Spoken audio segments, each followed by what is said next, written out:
नमो अरिहन्ताणं नमो सिद्धाणं नमो आयर्याणं नमो उवच्छायाणं नमो लोये सवसाहुणं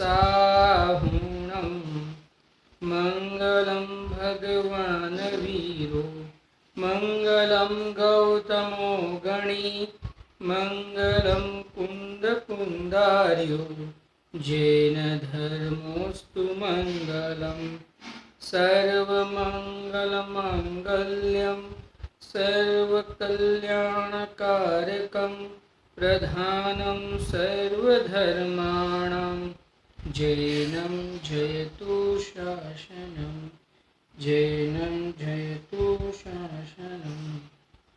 बोलो वितराग देव शास्त्र गुरु भगवान की जय।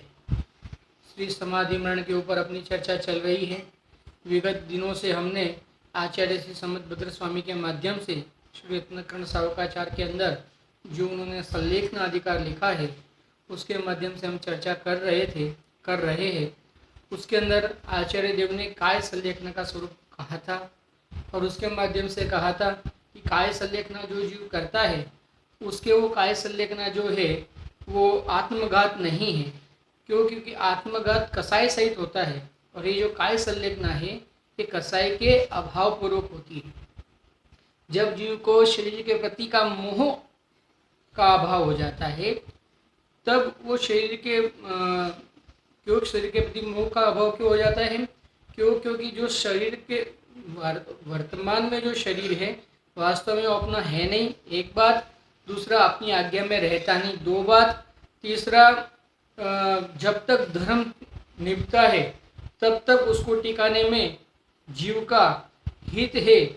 बाकी उसको टिकाए रखने में टिका तो सकता नहीं है, लेकिन बाकी उसकी सेवा शुश्रूषा में ये जीव को कसाई उत्पन्न होती है। इसके लिए वास्तव में ये काय संलेखना करने योग्य है। लेकिन जिस जीव को ये ख्याल में आ जाता है कि अब ये काय रहने वाली नहीं है, यानी इसके माध्यम से मुझे रत्नत्रय धर्म नहीं निभेगा, और इसीलिए वो क्या करता है, देह के प्रति ममता का सर्वथा अभाव कर देता है। यानी ममता का तो सर्वथा अभाव है ही है, लेकिन जितना भी वो देह के प्रति उसके जो संस्कार रहे थे ना, उसको खिलाना पिलाने का जो थोड़ा बहुत भाव रहा था, उन सर्व भावों का त्याग करता है। देखो, उसको भी ममता ही कहेंगे, अल्प तो अल्प, यानी संज्वलन संबंधी ममता तो है ही है ना, मोह तो है ना, संज्वलन संबंधी मोह तो है, समझना। चारित्र मोह तो है ही है, तो उसको चारित्र मोह दर्शन संज्वलन संबंधी जो चारित्र मोह होता है तो उसके वो होता है, मुनिराजों के होता है। तो उस काल में मुनिराजों को या श्रावक हो, समझना, पंचम गुणस्थानवर्ती श्रावक हो या चतुर्थ गुणस्थानवर्ती श्रावक हो, या जो समझना सम्यक दृष्टि ना भी हो लेकिन सम्यक दर्शन करने की जिसे भावना हो, उत्कृष्ट अंदर में तीखी तमन्ना हो, जिसे अब शरीर ख्याल में आ गया है, विकल्पात्मक बुद्धि में भी ख्याल में आ गया है, क्या ये शरीर मेरे रहते हुए मेरे रखते हुए भी रह नहीं रहा है, मेरी आज्ञा में नहीं रह रहा है। तो अब क्या करे, इसका ये शरीर का विकल्प छोड़े और क्या करे, अपने जो वर्तमान में जितना उपयोग अभी बचा है शेष, उस सर्व उपयोग को किस में लगाए, अपने शुद्धात्मा में लगाए, समझना। वास्तव में संलेखना तो चतुर्थ गुणस्थान से सप्तम गुणस्थानवर्ती श्रावक और मुनिराजों को ही कही जाती है। क्यों? चतुर्थ गुणस्थानवर्ती को भी संलेखना कही जाती है, ऐसा नहीं। उसके अनंतानुबंधी क्रोध मान माया लोभ आदि का अभाव तो हुआ है ना, तो उतना स्वरूपाचरण चारित्र भी हुआ है, और ये शरीर की बुद्धि भी चली गई है। और अगर अंतकाल में कषाय का अभाव करे, हो सकता है गुणस्थान ना बढ़े, लेकिन मंद कसाय सहित या अल्प कसाय सहित या संयम धारण करने की बुद्धि सहित बाहर में उस प्रकार के कषाय उसके रहित समाधि मरण कर सकता है। ऐसा नहीं है कि नहीं कर सकता है। अरे समाधि मरण तो सर्व को लेना चाहिए। जैसे कहने का मतलब उसको क्या कहते हैं, काय संलेखना कहते हैं। और वो काय संलेखना में किसका अभाव है, आत्मघात का अभाव है। उसको आत्मघात नहीं कहते, कल हमने बहुत विस्तार से इसको लिया था। आत्मघात किसे कहते हैं, जो कषायों की तीव्रता के वश होकर कसाय सहन नहीं हो पाने के कारण उन कषायों के माध्यम से इस शरीर का घात करके भी वो कषायों की पूर्ति करना चाहता होने से वो इस प्रकार का कदम उठाता है, इस प्रकार की क्रिया करता है आत्मघात रूप। तो वो आत्मघात रूप जो क्रिया है वो कषाय सहित होती है, पर ये यहाँ जो संलेखना है वो संयम सहित होती है। आत्मघात कषाय सहित होता है और संलेखना संयम सहित होती है। दोनों में जमीन आसमान का अंतर होने से संलेखना में समझना आत्मघात का अभाव है। क्यों? क्योंकि ये संयम के सहित होती है। समझ में आया? अब यहाँ कषाय संलेखना का स्वरूप आचार्य देव कहते हैं, वास्तव में करना तो कषाय संलेखना है, समझना। क्योंकि जिन जीवों के अरे काय की संलेखना भी कषाय की संलेखना करने के लिए जीव करता है, और जिनके कषाय की संलेखना हो गई वास्तव में वही मूल रूप से संलेखना है। क्यों? क्योंकि कषायों का ही तो अभाव करना है, काय का अभाव तो अपने आप होने वाला है। देखो, मैं चाहूँ या ना चाहूँ बुढ़ापा आएगा या नहीं आएगा, मैं चाहूँ या नहीं चाहूँ शरीर में रोग प्रवेश करेगा या नहीं करेगा, मेरे चाहने से क्या बुढ़ापा नहीं आएगा ऐसा हो सकता है? मैं तो नहीं चाहूँ कि ये बाल सफ़ेद हो जाए, लेकिन फिर भी हो जाते हैं सफ़ेद।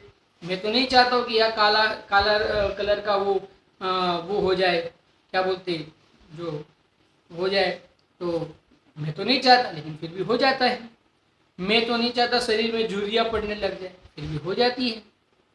तो इन सब में नहीं चलता है जीव का, क्योंकि यह परद्रव्य है, समझना। और इसका तो क्रश होना कहने का, क्योंकि पुद्गल है ना, ये शरीर तो पुद्गल द्रव्य है। और पुद्गल द्रव्य किसे कहते हैं? जो पूर्ण और गलन स्वभाव से सहित हो, जिसके स्वभाव में पूर्ण और गलन हो। यानी गलना जैसे पूर्ण हुआ था वैसे अब ये गलेगा, ये उसका स्वभाव ही है पुद्गल का।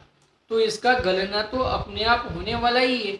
और हम देख भी रहे हैं कि जैसे जैसे आयु समाप्त होती जाती है, बुढ़ापा नज़दीक आते जाता है, वैसे वैसे शरीर कमज़ोर होते जाता है, शरीर छूटने की तैयारी हो जाती है, शरीर छूट भी जाता है। तो क्या कहते हैं यहाँ पे? तो ये तो आप चाहो या नहीं चाहो, ये तो होना ही है।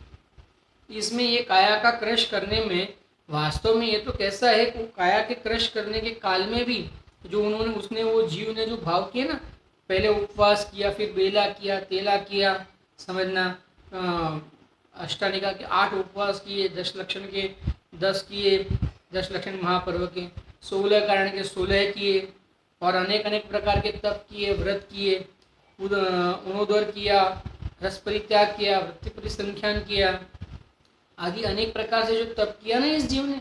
तो ये तप क्यों करता है? वो क्योंकि कसाई घटाने के लिए करता है। जब वास्तव में भोजन का त्याग काय का क्रश करने के लिए, वो तो बाहर में उस रूप से उस अवस्था का होना होता है। इसलिए कहते वास्तव में जो उपवास का यानी भोजन का त्याग किया, भोजन कम किया, रस रहित का भोजन किया, ये सर्व जो क्रिया ये जीव करता है, ये जो क्रिया करता है वो किसके लिए करता है? कषायों का अभाव करने के लिए करता है। इसके लिए वास्तव में कषायों का अभाव करना ही इस जीव का मूल प्रयोजन है। क्यों? क्योंकि वास्तव में रागादि भाव जो है वो जीव की पर्याय में उत्पन्न होते होने से ये जीव को इसमें इतना बड़ा भ्रम हो जाता है कि देखो, शरीर तो ठीक है, दिखता है, छूटता हुआ दिखता है, लेकिन रागादि तो रहते ही ना, रहते दिखते हैं ना। देखो, जैसे रागादि तो जो रागी जीव है, जो सम्यक दृष्टि जीव नहीं है, जिससे आत्मानुभूति नहीं हुई है, वैसे जीव को रागादि तो निरंतर दिखते हैं। मरने के बाद दूसरे भव में जाता है, वहाँ भी रागादि दिखते हैं। तो रागादि भी तो निरंतर दिख रहे हैं जब तक सम्यक दर्शन नहीं, आत्मानुभूति नहीं है, मुनिपना नहीं ग्रहण किया है, समझना। जब तक पूर्ण शुद्धोपयोग रूप अवस्था में स्थिर होकर केवल ज्ञानपना नहीं प्राप्त किया है, तब तक कसाय तो दिखती है, आप समझना। तो मूल हेतु इस जीव के कषायों का अभाव करना है। निष्कषाय स्वभाव के आश्रय से कषायों का अभाव करते हुए बाहर में काया को भी क्रश करना, एक अपेक्षा से काया का भी विकल्प छोड़ना, काया संबंधी जो काया की पुष्टि कर रहा था बाहर में 5 इंद्रियों को भोगों के ग्रहण करने के लिए, उसकी पुष्टि करना बंद करना, और ये 5 इंद्रियों के भोगों की ग्रहण करने की वृत्तियों का त्याग हो जाना, ये वास्तव में ये सब जितना भी है वो कषाय संलेखना के लिए होता है। विचार करना चाहिए, कषाय संलेखना क्यों करनी? वास्तव में मूल तो कषाय संलेखना ही है, समझना। वो तो काय संलग्ना क्यों कहा कि उस जिन जीवों को कसाय संलग्ना होती है उन जीवों को बाहर में काय संबंधी भी इसी प्रकार के विकल्प होते हैं, अन्य प्रकार के विकल्पों का उनको अभाव होता है। जैसे जिस जीव जो सम्यक दृष्टि जीव होता है उसको बाहर में भी विकल्प उसी प्रकार के आते हैं। जैसे ये पंचम गुणस्थानवर्ती जीवों को अणुव्रत लेने का भाव आता है, तो किस प्रकार से आता है अणुव्रत लेने का भाव? बाहर में जो वो क्रिया दिखती है पुण्य की, शरीर आदि की जो क्रिया दिखती है अणुव्रत रूप, और मुनिराजों के महाव्रत रूप, पंचाचार रूप जो क्रियाएं दिखती है, तो वो क्रिया क्यों दिखती है? क्यों? क्योंकि अंतरंग में वो क्रिया वास्तव में वो क्रिया करने से वो पापादि भावों से बचता हुआ, कसायों का अभाव करता हुआ शुद्धोपयोग में परिवर्तन करे। समझना, ये सर्व जितनी भी क्रिया है ना वो शुद्धोपयोग में परिवर्तन करने के लिए ही है। आप भले काय की संलेखना करो, भले कसाय की संलेखना करो, ये जितनी भी संलेखना करनी है इस जीव को, इसका मूल उद्देश्य क्या है? शुद्धोपयोग परिवर्तन करना। चारित्र, मूल उद्देश्य चारित्र है। स्वरूप आचरण, स्वरूप में रमना, स्वरूप में स्थिर रहना, स्वरूप का आस्वादन करना, मूल उद्देश्य तो इस जीव का यही है। अब ये मूल उद्देश्य ये जीव अगर ये अपना मूल उद्देश्य नहीं जाने, विचारना, और काय संलेखना करे तो उसके क्या हित होगा? क्योंकि काय संलेखना तो यानी काय का क्रश होना तो ऐसे भी होना है, आप चाहो न चाहो होना है। वो अलग बात है कि काय के माध्यम से आपके जो कषाय बढ़ रही थी, जो 5 इंद्रिय विषय भोगों में जो आपकी बुद्धि अधिक विस्तार को प्राप्त हो रही थी, वो सर्व विस्तारों को रोकने हेतु जो कषाय बढ़ रही थी, 5 इंद्रिय के विषय संबंधी हमारी जो इच्छाएं, हमारी जो वांछाएं बढ़ रही थी, उन वांछाओं को कम करने हेतु आप काय संलेखना भी ग्रहण करते हो। तो कहने का ये सब इतना सारा जो मैंने कहा, उसमें कहने का भावार्थ क्या है कि वास्तव में उपादेय तो कसाय संलेखना करना ही है इस जीव के। कसाय संलेखना करना क्यों उपाय है? क्यों? क्योंकि कसाय के माध्यम से ही जीव दुखी है। तोडरमल साहब ने लिया है, कसाई दुख देता है। आप समझना, दुख का कारण क्या है? दुख का कारण बुरे भाव, पाप भाव, कषाय भाव दुख का कारण है। जो जीव को कसे अर्थात दुख दे, विचार करना, जो जीव को कसे अर्थात दुख दे उसको क्या कहते हैं? कसाय कहते हैं। और काय जीव को दुख देती है क्या? अरे काय को अपना मानते हुए ये जीव उसमें बुद्धि करता है, अपनत्व बुद्धि करता है, ममत्व बुद्धि, कर्तृत्व भोक्तत्व बुद्धि करता है, इसके लिए दुखी होता है। काय जीव को दुखी नहीं कराती। विचारना, जीव को काया दुखी करा सकने में समर्थ नहीं है। ये जीव स्वयं अपने अज्ञानता से काया को अपना मानता हुआ उसमें अनेक प्रकार की बुद्धि को धारण करता हुआ दुखी हो रहा है। ये अनेक प्रकार की बुद्धि है ना, इसका मैं कर सकता हूँ, इसको मैं स्वस्थ रख सकता हूँ, इसके माध्यम से मैं अनेक पंचेंद्रियों के विषयों को भोग सकता हूँ। अनेक प्रकार की बुद्धि है जिस शरीर के माध्यम से जीव की, उन सर्व बुद्धियों का अभाव करने हेतु पहले जीव काय संलेखना करता है। पहले करता है यानी यहाँ पहले उपदेश दिया है। वास्तव में तो सब कुछ एक साथ ही होता है। जिनके काय संलेखना होती है उन्हीं के कसाय संलेखना होती है, और जिनके कसाय संलेखना होती है उन्हीं के काय संलेखना होती है। बाकी अगर कोई काय संलेखना ग्रहण करे और कसाय संलेखना के बारे में न विचारे तो उसके जो काय का संलेखना जो क्रिया होती है ना, उसे काय संलेखना नहीं कहते। समझना जरा, क्योंकि निश्चय पूर्वक व्यवहार होता है, समझना।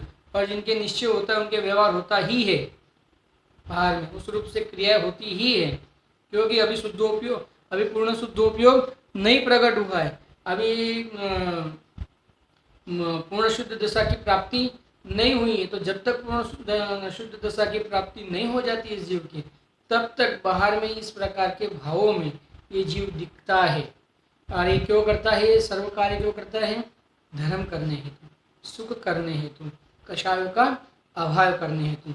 इसके लिए मूल प्रयोजन तो क्या है? कसाय संलेखना ही इस जीव का एक मूल प्रयोजन है, अन्य वास्तव में इस जीव का कोई प्रयोजन नहीं है। काया का तो क्रश होना ऐसे भी होना ही है। आप चाहो तो भी होना है, आप नहीं चाहो तो भी होना है। आप उस प्रकार से प्रवर्तन करो तो भी होना है, आप उस प्रकार से प्रवर्तन करो ना करो तो भी होना है। अभी आप समझो कि जो मुनिराजों ने काया संलेखना ग्रहण की थी, अगर वो भोजन का त्याग न करें, समझना, तो ये शरीर और ये आत्मा अलग होंगे या नहीं होंगे? होंगे। वो शरीर जीर्ण होके, आप कितना ही प्रयास करो, शरीर जीर्ण होके उसका अभाव होगा या नहीं होगा? उसका राख रूप परिवर्तन होगा या परिणमन होगा या नहीं होगा? उसके काल में होगा। तो फिर आप तो इसके लिए तो कसाय घटाने हेतु वह काय की भी संलेखना करते हैं। तो मूल प्रयोजन क्या है? कसाय संलेखना है। देखो यहाँ पे आचार्य देव बहुत सुंदर यही बात बताने वाले हैं जो मैंने अब तक आपको बताई। मैंने भूमिका बांधी कसाय संलेखना की, लेकिन ये भी जो मैंने भूमिका बांधी वो मुनिराजों के यहाँ पे जो आचार्य श्री संबंधभद्र स्वामी ने जो बताया है ना, उनके माध्यम से बांधी है। हम पढ़ेंगे तो आपको समझ में आ जाएगा। ये मैंने इसके लिए बता दिया कि बहुत लोग पूरा स्वाध्याय तो सुनते नहीं है, आगे की 5-10 मिनट सुन लेते हैं ज़्यादा से ज़्यादा, और आगे की 5-10 मिनट में अगर मूल मूल माल आ जाए, समझना, तो क्या होता है, अगर पीछे का नहीं सुने एक बार के लिए तो चलता है। मेरे ऐसा कोई वो नहीं है कि आप सुनो ही सुनो, मेरा सुनो, ऐसा मेरा कोई वो नहीं है। कहने का मतलब जिद नहीं है मेरा, ऐसा कोई उसमें स्वार्थ नहीं है। ये तो कहने का मतलब क्या है, समाधि मरण वर्तमान में हम जिस अवस्था से पसार हो रहे हैं, जो वर्तमान में महामारी फैली है, उस महामारी के माध्यम से हमें मालूम नहीं है कि ये महामारी हमें कब लग जाएगी, विचारना। हमें मालूम नहीं है कि इसके माध्यम से हमारा मृत्यु हो भी सकता है, विचारना। तो अगर ये महामारी में हम अभी वर्तमान में जो पसार हो रहे हैं, तो जब तक इसमें से छूटने का मार्ग नहीं मिले, आया था ना, उपचार नहीं मिले, तो क्या करें? संलेखना को ग्रहण करें। तो अब भले हम अगर संलेखना को वास्तव में अगर हम विधि पूर्वक जो अभी यहाँ पे जो विधि बताई है उस रूप अगर हम न भी प्रवर्तन करें, तो हम कम से कम बुद्धि में ये तो नक्की करें कि हमको संलेखना ग्रहण करनी है। हम बुद्धि में ये तो नक्की करें कि अगर मुझे रोग हो जाएगा तो मैं संलेखना को ग्रहण करूंगा, मैं अपने चैतन्य स्वरूप की आराधना में इतना मस्त हो जाऊंगा, इतना पुरुषार्थ बढ़ाऊंगा कि अगर इस शरीर को छूटना है तो भले छूट जाए, लेकिन मैं अपने धर्म को नहीं छोड़ूंगा, अपने रत्नते धर्म को नहीं छोड़ूंगा। इस प्रकार से कम हम थोड़ी सी अपने अंदर दृढ़ता तो लावे, क्योंकि काल इस प्रकार का चल रहा है। विचारना थोड़ा सा, जो अभी संलेखना का जो अभी जो वर्तमान में जो रोग आदि चल रहे हैं, महामारी जो चल रही है कोरोना आदि की, तो उसमें अगर उसमें से अगर बचना है तो क्या कर सकते हैं? यही कर सकते हैं, एक समाधि मरण ही इस जीव के हितकारी है। पीछे तो मुनिराजों ने, आचार्य संबंधभद्र स्वामी ने इतना मजबूत, इतना जोर दे के बताया है, बहुत बहुत प्रथमनियों के बहुत उदाहरण दे के बताया है कि इन्होंने किन किन अवस्थाओं में समाधि मरण को ग्रहण किया था, आराधना को नहीं डिगाया था। तो तुम्हारे तो इस प्रकार की कोई भी, कहने का मतलब, अवस्था वर्तमान में नहीं दिख रही है। तो वो है ना, वो फिर इस जीव के कौन दुख है, मृत्यु महोत्सव भारी, है ना। तो अब मृत्यु महोत्सव ग्रहण करने के लिए तू पुरुषार्थवान हो जा। ये बात पीछे बहुत जोरों की बात बताने वाले हैं आचार्य श्री संबंधभद्र स्वामी। बहुत ही वर्तमान में कलिकाल सर्वज्ञ कहा है इनको भी, कलिकाल सर्वज्ञ इनको उपमा दी है आचार्य श्री संबंधभद्र स्वामी को, और हम उन आचार्यों की बातों को सुन रहे हैं, समझ रहे हैं। विचारना थोड़ा सा, देखो कसाय संलेखना भूमिका तो हो गई, अब थोड़ा सा आचार्य देव के शब्द भी पढ़ ले। अब जैसे काय का तपस्रण करी कृष करना, तैसे राग द्वेष मोहादि कसाय का हूँ, साथ ही कृष्णपना करना, सो कसाय संलेखना है। साथ में करना, पहले काय का करना फिर कसाय का करना, पहले कसाय का करना ना फिर काय का करना, ऐसा नहीं होता है, दोनों होता है साथ में, होता साथ में है। उपदेश क्रमशः दिया जाता है, उपदेश एक साथ देने की। ये जीव की वर्तमान में शब्दों की आदि की योग्यता नहीं होने से अवक्तव्य है ना, अवक्तव्य नहीं है ना, अवक्तव्य क्या कहते हैं, सात नहीं है ना, सात भंग है अवक्तव्य, कथनचित अवक्तव्य, एक जैसा वक्तव्य सात नहीं है, भूल गया हो, बताऊंगा आपको। अवक्तव्य आदि साथ नहीं है, तो ये अवक्तव्य आदि जो साथ नहीं है तो उसमें क्या कहते हैं, तो कहना नहीं बन सकता है ये दोनों एक साथ, काय संलेखना और कसाय संलेखना दोनों एक साथ कहना संभव नहीं है। इसके लिए कहने में तो भेद पड़ेंगे, लेकिन होने में भेद नहीं पड़ते। समझना, होने का तो सब कुछ एक साथ ही होता है। समझ में आया कि नहीं आया? देखो, अब जैसे काय का तपस्या करी क्रश करना, तैसे राग द्वेष मोहादिक कसाई हु का साथ क्रश करना सो कसाय संलेखना कहते हैं। साथ में करना, राग द्वेष मोहादि का कसाय का क्रश करना, उनको दूर करना, उनका अभाव करना, उनका नाश करना, इसको क्या कहेंगे? कसाय संलेखना कहेंगे। कषायनी की संलेखन बिना काय संलेखना वृथा है। देखो कह दिया अभी यहाँ पे आचार्य ने क्या कहा, कसाय की संलेखना किए बिना काय की संलेखना करना वृथा है, झूठा है, गलत है, कोई उसका प्रयोजन नहीं है। आपने काय की संलेखना तो कर दी, आपने उपवास आदि तो बेला तेला आदि तो ग्रहण कर लिया, आपने रस परित्याग तो ग्रहण कर लिया, आपने अणुदर तो ग्रहण कर लिया, आपने एक समय भोजन का नियम तो ग्रहण कर लिया, लेकिन उसके माध्यम से होने वाली जो कषाय थी उसका तो आपने अभाव किया नहीं। अगर आपने उसका अभाव नहीं किया तो ये ग्रहण करने से, ये ग्रहण तो कषाय का अभाव करने के लिए करना था। समझना, ये ग्रहण करने के माध्यम से आपका जो उपयोग बचा, जो बाहर में उपयोग पंचेंद्रिय विषयों के में जो उपयोग आपका बहुत भटक रहा था, बर्बाद हो रहा था, वो जो उपयोग बचा उसको, वो उपयोग को स्वरूप के अनुभव के लिए बचाए रखा था आपने, तो उसका उपयोग हमने स्वरूप के अनुभव के लिए किया। तो यही मूल प्रयोजन है इस जीव का, यानी मूल प्रयोजन कसाय संलेखना है, ये समझना। और दोनों काय संलेखना और कसाय संलेखना साथ में होती है, काय संलेखना कसाय संलेखना साथ में होती है, और उसमें ये दोनों जो है उसमें प्रयोजन तो कसाय संलेखना करना ही है इस जीव में। देखो क्या कहते हैं, आप देखो, काय का क्रश मना तो रोगी दरिद्री पराधीनता ते मिथ्या दृष्टि के होए है, मिथ्या दृष्टि के भी हो जाएगी। समझना, रोगी हो जाए, दरिद्र हो जाए, उसके माध्यम से काय का क्रश होना तो ऐसे भी हो जाएगा, मिथ्या दृष्टि के भी होता है। तो आपने क्या विशेष किया? देखो, जो देह के साथी राग द्वेष मोहनी को क्रश करी, यही लोग परलोक संबंधी समस्त वांछा का अभाव करी, देह के मरण में कुटुंब परिग्रह आदि समस्त परद्रविनीते ममता छाड़ी, परम वितरागते संयम सहित मरण करना सो कसाय संलेखना है। क्या कहा?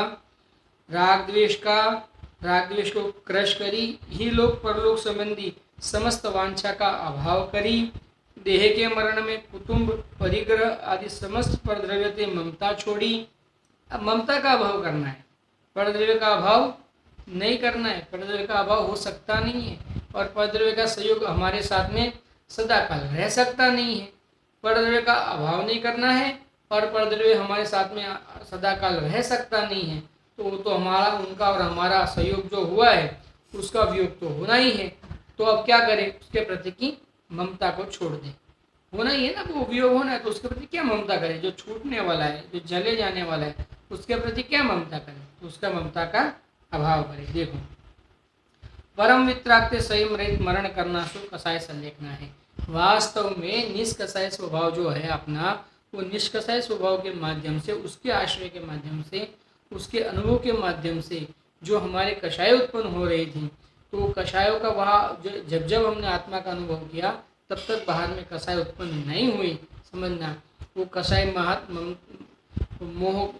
मोह मान क्रोध मान माया लोभ आदि जो भाव उत्पन्न नहीं हुए, वो कषाय संलेखना कहते हैं।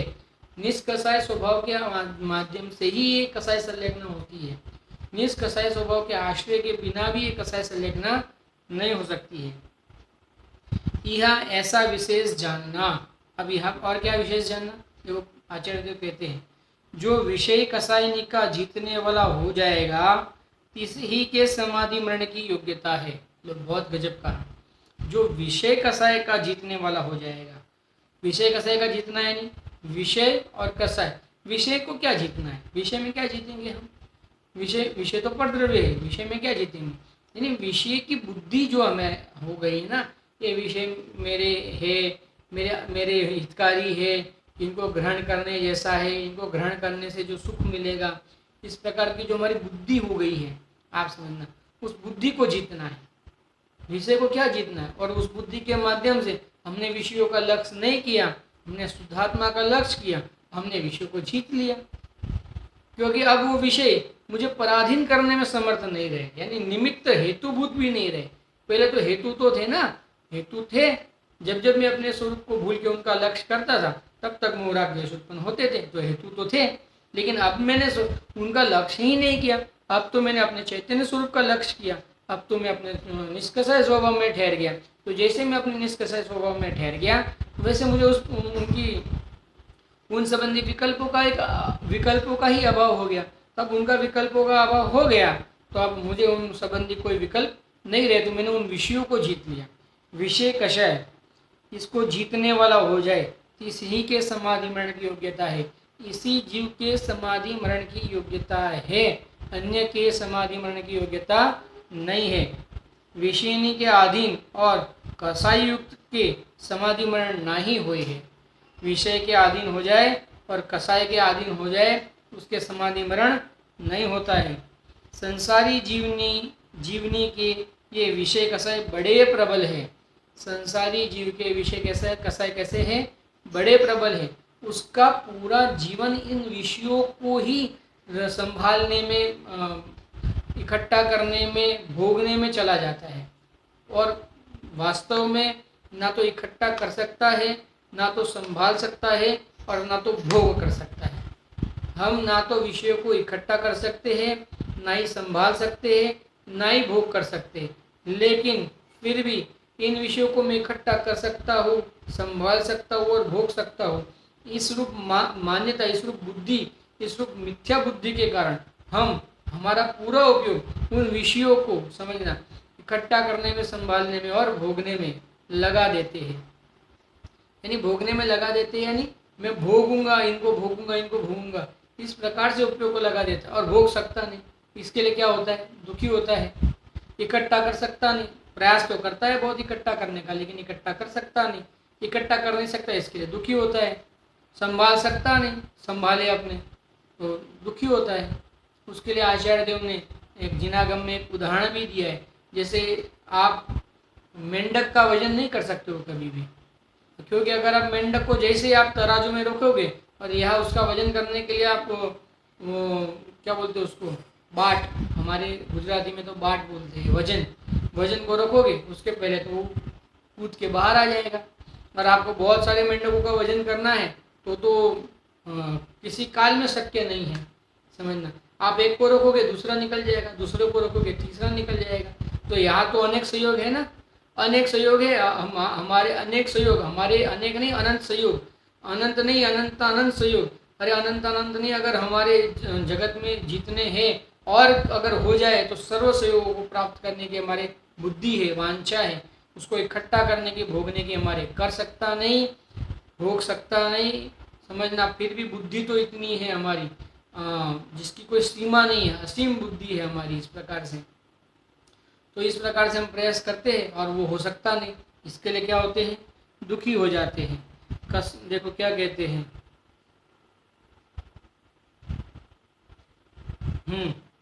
विषय कसायनी का जीतने वाला हो गया, किसी के समाधि मरण की योग्यता है। विषयनी के अधीन होए और कलुष्टाते समाधि मरण नाही हुए हैं। संसारी जीव के ये विषय कसाय बड़े प्रबल है। सामर्थ्य धारिनी करी नाही जीते जाए हैं। सामर्थ्य धारिनी करी नाही जीते जाए हैं, यानी अगर अपने सामर्थ्य को धारण नहीं करेगा तो वो जीत नहीं सकता है। अपने पुरुषार्थ से, अपने चैतन्य स्वभाव को के सामर्थ्य से ही जीत सकता है, अन्यथा नहीं जीत सकता है। और बड़े प्रबल बल से धारक चक्री नारायण बलभद्रनी को भ्रष्ट करी आपके अधीन किए ताते अति प्रबल है। अरे इसने चक्रवर्ती को भी अपने वश में कर लिया है। किसने, विषय कषायों ने बलभद्र को भी अपने वश में कर लिया है। 63 सलाखा पुरुषों को जो अपने वश में कर सकता है, वो तो हमारे जैसे सामान्य पुरुषों को, सामान्य जीवों को वश में नहीं करे ऐसा कैसे मान ले? तो कर लेता है अपने जैसे सामान्य जीवों को। 63 सलाखा पुरुषों को कर दिया तो हमने देखा है कई चक्रवर्ती नरक में गए कि नहीं गए, शुभम चक्रवर्ती गया कि नहीं गया नरक में? देखो, नमोकार मंत्र को पैर से, पानी में लिखे हुए नमोकार मंत्र को पैर से मिटाने के भाव में सनत चक्रवर्ती गया कि नहीं गया? गया। विचार करना। तो क्या कहते हैं यहाँ पे, ये चक्रवर्ती भी इन विषय का क्यों स्त्री के शरीर के वासना में इतना, कहने का मतलब वो इतना वृद्ध हो गया था कि उसको विवेक ही नहीं रहा कि मैं नमोकार मंत्र जैसे महामंत्र की जो वास्तव में मुझे मुक्ति का हेतु बनने में सर्वोत्कृष्ट निमित्त है, उन निमित्तों को अपने पैर से मिटावे तो बुद्धि कैसी हो सकती है? विचारना जरा। तो विषय का साइन उनको अपने वश में किया या नहीं किया? विषय का साइन उन्होंने अपने वश में किया या नहीं? ये स्वयं अपने चैतन्य स्वरूप का वश छोड़ के उनके वश हो गया। हम स्वयं परवश हो गए हैं। हम स्वयं अपने हथियार को डाल के, जैसे कोई युद्ध हो और उसमें कोई शत्रु हो, वो अगर स्वयं ही हथियार डाल देवे और अपनी शरण में आ जाए, हमें कितना अच्छा लगता है। वैसे ही हमने अपने सर्व हथियार यानी अपने सर्व गुणों का ज्ञान नहीं करते हुए, अपनी सर्व शक्ति सामर्थ्य का ज्ञान नहीं करते हुए, कषाय और विषयों के सामने अपने सर्व इन सामर्थ्यों का क्या कर दिया है? त्याग कर दिया है। उनको भूल गए। इनकी भूल के माध्यम से हमने क्या किया है? उन विषय कषायों के हम अधीन हो गए। विचारना। और इतने बड़े बड़े 63 साल का पुरुष भी हो गए हैं, है ना, चक्रवर्ती, नारायण, बलभद्र आदि। संसार में जेते दुख है, संसार में जितने दुख है, तीनते विषय के लंपट्टी, अभिमानी तथा लोभी के हुए हैं। ये सब दुख किसको होते? विषय के लंपट्टी, अभिमानी तथा लोभी। विषय का लंपट्टी, विषय का अभिमानी, विषय का लोभी, इन तीन के होता है। केते जीव जिन दीक्षा धारण करके हूँ विषयनी की आतापते भ्रष्ट हुए हैं। अरे मुनिपना धारण करके भी विषयों की आताप से भ्रष्ट हो जाता है। विषयों को नहीं जीत पाता होते से नष्ट हो जाता है, भ्रष्ट हो जाता है।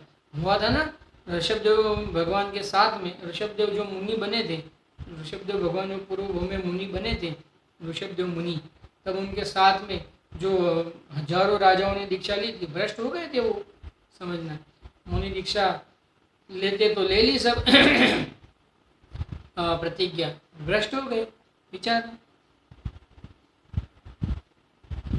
केते जिन दीक्षा धारण करके वो विषयनी के आताप से भ्रष्ट हुए हैं।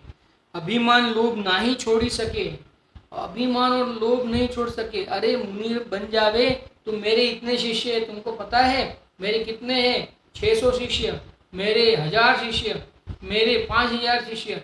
इस प्रकार से अभिमान करे।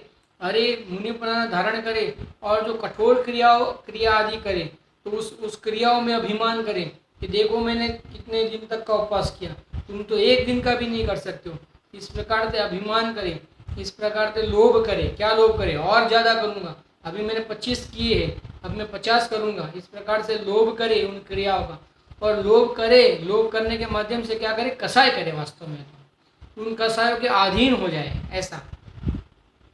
और विषय की लंपटता करे। विचार करना। और जैसे मुनिराज हो तो मुनिराज को क्या विषय की लंपटता हो सकती है? उन्होंने तो सर्वपरिग्रह का त्याग किया।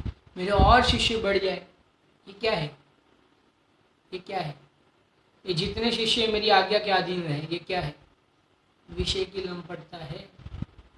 थोड़ा कठिन तो लगेगा, थोड़ा भारी लगेगा, क्योंकि ये अपने तो कहने के सामर्थ्य नहीं है। ये तो आचार्य कहते हैं तो हम उनके माध्यम से बता सकते हैं। समझना, क्या कहते हैं? मुनिराज हो तो भी अभिमान लोग ना ही छोड़ सके है। गजब है। मुनिपना धारण कर लिया, बाहर में तो नग्न दशा धारण कर ली, द्रव्यलिंग धारण कर लिया, यथाजात रूप धारण कर लिया बाहर में तो, लेकिन अंदर में यथाजात रूप नहीं हुआ, है ना। यथाजात रूप है ना मुनिपना। तो यथाजात रूप किसे कहते? अंतरंग और बहिरंग दोनों से नग्न हो जाए। अंतरंग में कसाय से नग्न हो जाए और बहिरंग में परिग्रह से नग्न हो जाए। ऐसे जीवों को हम मुनि कहते हैं। अंतरंग में कसाय से नग्न हो जाए, वापिस एक बार कहता हूँ, अंतरंग में कसाय से नग्न हो जाए और बहिरंग में परिग्रह से नग्न हो जाए, ऐसे जीव को हम क्या कहते हैं? मुनि कहते हैं। देखो, अब ऐसे मुनिराज भी अभिमान नहीं छोड़ सकते, गजब बात है। अनादिकाल ते विषयनी की लालसा करी, लिप्त और कसाईनी करी, प्रज्वलित संसारी अपना भूली, आपा भूली स्वरूप से भ्रष्ट हो रहे हैं। अपने स्वरूप को भूल के स्वरूप से भ्रष्ट हो रहे हैं, समझना। याते विषय कसाई नीति वितरागता का कारण श्री भगवती आराधना जी में विषय कसाई का स्वरूप विस्तार सहित परम निर्ग्रंथ श्री शिवायनाथ आचार्य ने प्रकट दिखाया है। आचार्य भगवती आराधना जी अपना स्वाध्याय में चल रहा है, उसमें कसाय संलेखना का बहुत सुंदर वर्णन आचार्य शिवार्य ने किया हुआ है। भगवती आराधना जी में हमारा वर्तमान में चल भी रहा है उसका स्वाध्याय, तो हमने उसका स्वाध्याय किया भी है। तो वहाँ पे भी उन्होंने कसाय संलेखना की वास्तव में मुख्यता से उपदेश दिए हैं। देखो, सो वितरागता का इच्छुक पुरुष निकु ऐसा परम उपकार करने वाला ग्रंथ का निरंतर अभ्यास करना। जैसे हमारा वर्तमान में भगवती आराधना जी में चल रहा है ना, जो आचार्य होते हैं, आचार्य है आप समझना, आचार्य होते हुए भी अगर जब समाधि मरण का काल आता है ना, तो अपना संघ का त्याग करते हैं। हमने पढ़ा है, हम पढ़ रहे हैं अभी वर्तमान में। क्यों अपने संघ का त्याग करते हैं? कि हो सकता है कि अपने संघ का अनादि बहुत काल से अपने संघ में रहे हुए जो मुनिगण है, जो आरजी का माता जी है, उनसे स्नेह हो गया हो। स्नेह यानी वहाँ पे कोई स्नेह यानी कोई आप दूसरा अर्थ मत निकालना। वहाँ पे शिष्यों के प्रति स्नेह होता है ना, जैसे अपने को अपने पुत्री के प्रति स्नेह होता है ना, वैसे वो भी तो वहाँ पिता के स्थान पे है ना। आचार्य पिता के स्थान पे होते हैं, तो आचार्य जो पिता के स्थान पे है, और ये समझना जो मुनिराज है वो पुत्र के स्थान पे आते हैं, और जो आजिका माता जी है वो पुत्री के स्थान पे आते हैं, आप समझना। तो वहाँ उनके प्रति अगर स्नेह हो जाए, बढ़ जाए, तो क्या हो सकता है? समाधि वर्ण बिगड़ सकता है। वहाँ आचार्य देव के अंत समय में उनको अगर रोग आदि प्रवेश कर जाए, तो यहाँ शिष्य रोने लग जाए, समझना, मुनिगण रोने लग जाए, दुख व्यक्त करने लग जाए, आजिका माता जी है वो दुख व्यक्त करने लग जाए, रोने लग जाए, तो उनका रोना देख के भी इन आचार्यों का समाधि मरण बिगड़ सकता है। तो उसके लिए भी वो प्रसंग का ग्रहण करते हैं, प्रसंगचर्या करते हैं, अन्य संघ में जाते हैं समाधि मरण ग्रहण करने के लिए। विचारना, सर इन कसायों का त्याग करने के लिए तो जाते हैं ना आचार्य देव। तो कितनी और बहुत विस्तार से चर्चा की है कसाय संलेखना के, कसाई के क्रश करने के लिए। ये कसाई को क्रश करने के लिए करते हैं आचार्य देव, अन्य कोई प्रयोजन से थोड़ी ना करते हैं। और संघ में क्यों जाएंगे?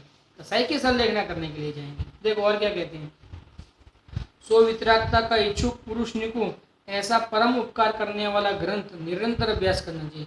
इसके लिए भगवती आराधना जी जैसे ग्रंथ निरंतर अभ्यास करने चाहिए। भगवती आराधना जी, पुरुषार्थ सिद्धि उपमाय, रत्नकर्ण शावकाचार, सर्व आगम, सर्व अध्यात्म के श्री समय सार जी, प्रवचन सार जी, नियम सार जी, पंचास्तिकाय जी, अष्टपाउड जी आदि महान महान ग्रंथ है अपने पास। धवला, महाधवला, जय धवला, 6 भाग उनके, समझना।